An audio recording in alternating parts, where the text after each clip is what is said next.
আজকে শুভ মহানবমী, আর আজকে আমরা একটু বেরিয়ে পড়েছি লং রাইডে। আজকে যাব রাজবল্লভী মন্দিরে। তো রাজবলহাটের ডিস্টেন্স মোটামুটি 37 কিলোমিটার হবে। বেরিয়েই ঝমঝম করে বৃষ্টি, একটু সময় নষ্ট হলো রাস্তাতেই, তারপর আমরা বেরিয়ে পড়লাম।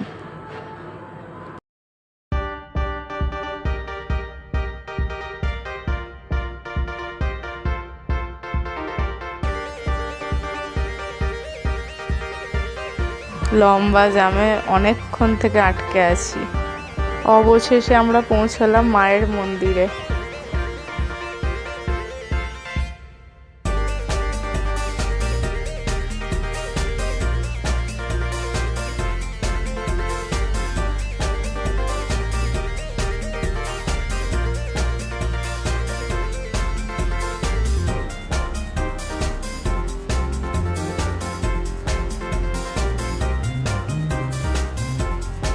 আশেপাশের কিছু প্রতিমাও আমরা দর্শন করেছিলাম। সত্যি বলতে গ্রামের দিকে অনেক ভালো ভালো প্যান্ডেল হয়েছিল, ওখানে না গেলে বুঝতে পারতাম না। দারুণ এক্সপিরিয়েন্স সব মিলিয়ে। দীর্ঘ যানজট পেরিয়ে অবশেষে বাড়ির পথে রওনা দিলাম।